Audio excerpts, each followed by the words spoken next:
నమస్కారం అండి. నేను డాక్టర్ మోవా శ్రీనివాస్ మాట్లాడుతున్నానండి. మోవా శ్రీనివాస్ యూట్యూబ్ ఛానల్కి మీకు స్వాగతం. ఇవాళ మనం మాట్లాడబోయే అంశం ఏంటంటే, తక్కువ వయసులో బీపీ రావడానికి కారణాలు ఏమిటి? తక్కువ వయసులో హార్ట్ అటాక్లు వస్తున్నాయని యూట్యూబ్ వీడియోలు కానివ్వండి, ప్రచార మాధ్యమాల్లో ఉన్నటువంటి రకరకాల డిస్కషన్లు వింటూనే ఉండుంటారు. కానీ చిన్న వయసులో బీపీ ఎందుకు వస్తుందని ఎవరు మాట్లాడటం లేదు నిజానికి. సో వీటి గురించి మీరు చదివినట్లయితే రకరకాల ఇప్పుడు టిపికల్ మెడికల్ పుస్తకాల్లో, మెడికల్ జర్నల్స్లో వాళ్ళు చెప్పే జబ్బుల గురించి మాట్లాడతారు. జబ్బులు కారణం కావచ్చు, అంతకంటే కామన్గా ఉన్న కారణాలు మూడు. యూజువల్గా యువతలో ఈ మధ్యకాలంలో వచ్చేటటువంటి బీపీ కారణాలు, ఒకటి ఆందోళన, యాంగ్జైటీ. వాళ్ళ ఉద్యోగాలు కావచ్చు, వాళ్ళ పరిసరాలు ఏవైతే ఉన్నాయో వాటిని హ్యాండిల్ చేయలేకపోవడం, దాంతో స్ట్రెస్కి లోనవడం. ఇది ఫస్ట్. దానికి యాంగ్జైటీ అంటే స్ట్రెస్కి బయట ఉండేది. స్ట్రెస్కి రెస్పాన్స్ మనది యాంగ్జైటీ అంటారు, ఆందోళన. రెండవ కారణం ఆల్కహాల్, మూడవ కారణము ఊబకాయం, అధిక బరువు. సో ఈ మూడు ప్రధాన కారణాలు. అంటే ఇప్పుడు మనకి బీపీతో ఎక్కువ వచ్చే యువతలో 90%, 95% మందికి ఈ మూడు కారణాలే ఉంటాయి. ఈ మూడు కారణాలలో కూడా మళ్ళీ అతిగా 90% కారణం ఏంటంటే యాంగ్జైటీ. సో ఇది ప్రధానంగా చూసుకోవాలి. మిగతా 5% నిజంగా జబ్బు ఉన్న వాళ్ళు ఎవరన్నా ఉండవచ్చు. దానికి ఎక్కువ కామన్గా ఉండేది కిడ్నీ ప్రాబ్లం. కిడ్నీ సరిగా పనిచేయకపోవటం వల్ల శరీరంలో కిడ్నీ ఏం చేయాలి? శరీరంలో చెడు పదార్థాలని అట్లాగే నీటిని బయటికి పంపించేటటువంటి ఆర్గన్ అది తన పని సరిగా చేయలేనప్పుడు ఏమవుతుంది? శరీరంలో నీరు నిండి ఉండిపోతుంది. సో ఆ నీరు వల్ల బీపీ పెరుగుతుంది. సో కిడ్నీ ప్రాబ్లం వల్ల కిడ్నీకి సప్లై చేసే రక్తనాళాలు సన్నబడటం వల్ల ఈ రెండు అధిక బీపీకి కారణం అవుతాయి. యుక్త వయస్కులైనటువంటి ఆడవాళ్ళలో ఎక్కువగా టకయాసు అనేటటువంటి అప్పుడప్పుడు చూస్తూ ఉంటాం. డాక్టర్లు కూడా తక్కువ చూస్తారు. ఇదేంటంటే మెయిన్ ధమని ఏదైతే ఉంటుందో, బృహద్ధమని అంటారు, అయోర్టా అంటారు, అది ఇన్ఫ్లేమ్ అవుతుంది. సో దానివలన బీపీ పెరుగుతూ ఉంటుంది. ఇది రెండవ కారణం. ఇది జబ్బులు రేర్, వాటి గురించి మీకు ఎక్కువ చెప్పినా కూడా అది డాక్టర్లు చూసుకుంటారు. కామన్గా ఉండేవి మనం చూసుకోవాలి. ఏమిటి?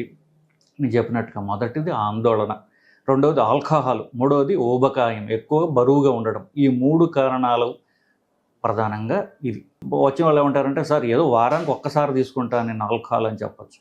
సో ఆల్కహాల్ ఒక్కసారే తీసుకోవచ్చు, కానీ వీకెండ్ శని ఆదివారాల్లో కంటిన్యూస్ ఆల్కహాల్ తీసుకుని మిగతా 5 రోజులు మానేసిన ఆల్కహాల్ వాల్యూమ్ బట్టి బీపీ పెరిగి ఎంతకాలం ఉండేది అని చెప్పి డిసైడ్ అవుతుంది. ఫర్ ఎగ్జాంపుల్ బీపీ ప్రతి సండే తాగుతాడు, సండే అంతా తాగుతూనే ఉంటాడు, ఆ బీపీ వారం అంతా రైజ్ అయి ఉంటుంది.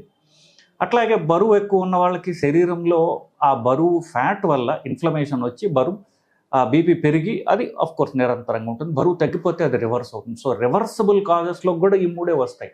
సో యువతలో కారణాలు, బీపీ కారణాలు అన్నీ కూడా మనం ట్రీట్ చేయగలిగింది, మందులు అవసరం లేకుండా మనం రివర్స్ చేసుకోగలిగిన కారణాలు. ఒకటి నేను చెప్పినటువంటి యాంగ్జైటీ, అలాగే ఊబకాయము, అలాగే పోతే మూడోది ఆల్కహాల్. యాంగ్జైటీ అనేది ఆందోళన అని చెప్తున్నాం కదా.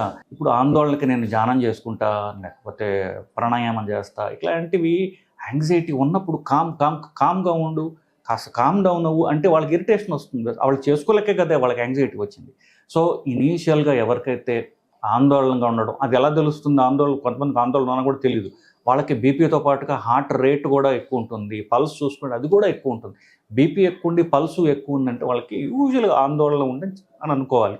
సో అఫ్కోర్స్ ఆ సిమ్టమ్స్ ఏవైతే ఉన్నాయో డాక్టర్కి తెలుస్తాయి. ప్లస్ నేను కొన్ని యాంగ్జైటీ గురించి వీడియోస్ చేస్తే నాకు కూడా చూడొచ్చు, విస్తారంగా మనం దాని గురించి మాట్లాడి.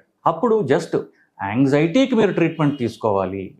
ఇనీషియల్గా కనీసం నెలన్నా మీరు ట్రీట్మెంట్ తీసుకోగలిగితే ఆ తర్వాత మీకు సైకోథెరపీ అని కొన్ని టెక్నిక్స్ నేర్పడం జరుగుతుంది. దాంతో యాంగ్జైటీని మీరు అలా మందులు లేకుండా ఎలా హ్యాండిల్ చేసుకోగలరు అనేటటువంటి మీకు నేర్పడం జరుగుతుంది. దాంతో మందులు లేకుండా మీ యాంగ్జైటీని మీరే కంట్రోల్ చేసుకోగలరు. యాంగ్జైటీ తగ్గితే అప్పుడు యాంగ్జైటీ వలన వచ్చినటువంటి బీపీ తగ్గిపోతుంది. సో యాంగ్జైటీకి ఇనీషియల్గా ట్రీట్మెంట్ తీసుకోవడం అనేది అవసరం, ప్రొఫెషనల్ హెల్ప్ తీసుకోవడం అనేది అవసరం. సో ఒక్కసారి మీరు డాక్టర్ని కన్సల్ట్ అయ్యి ఒక 4 రోజులైనా మీరు ట్రీట్మెంట్ తీసుకుంటే పర్మనెంట్గా యాంగ్జైటీ మీరు క్యూర్ చేసుకోవచ్చు.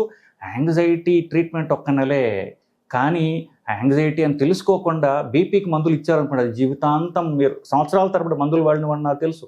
ఆ తర్వాత నా దగ్గరకు వస్తే మధ్యలో మందులు పూర్తిగా నేను తీసేసి యాంగ్జైటీని ట్రీట్ చేసి పంపించినవి కోకొలలు. సో యాంగ్జైటీకి ట్రీట్మెంట్ తీసుకోండి. ఆల్కహాల్ ఆపండి. ఆల్కహాల్ ఆపడం కుదరకపోతే ప్రొఫెషనల్ హెల్ప్ తీసుకోండి. మళ్ళీ అప్పుడు ఆల్కహాల్ని ఎట్లాగా మీరు తగ్గించుకోగలరో మీకు నేర్పుతారు వీన్ ఆఫ్ చేయడానికి. మూడోది ఆఫ్ కోర్స్ వెయిట్ తగ్గడం. వెయిట్ తగ్గినట్లయితే ఎక్సర్సైజ్, డైట్ ద్వారా వెయిట్ తగ్గడానికి ప్రయత్నించండి. కుదరకపోతే ఈ రోజుల్లో మంచి ట్యాబ్లెట్లు వచ్చాయి, ఇంజెక్షన్లు వచ్చాయి. వెయిట్ తగ్గితే మీరు తగ్గే ప్రతి కిలో వెయిట్కి 3-4 మిల్లీమీటర్లు బీపీ తగ్గిపోతూ ఉంటుంది. సో వెయిట్ తగ్గి అలా పర్మనెంట్గా ఉంచుకునేందుకు కూడా ఏం చేయాలనేది మీరు ఈలోపుగా నేర్చుకోవాలి మీరు. సో వెయిట్ తగ్గితే బీపీ తగ్గిపోతుంది, లేదా జీవితాంతం మీరు బీపీ మందులు వాడాల్సినటువంటి అవసరం ఉంటుంది మీకు. సో ఈ 3 కారణాలు అవాయిడ్ చేసినట్లయితే పర్మనెంట్గా ఉన్న బీపీని రివర్స్ చేసుకుని బీపీ రాకుండా మనం కాపాడుకోగలం. ఇది ఈ వీడియో యొక్క సారాంశం అండి. నమస్కారం.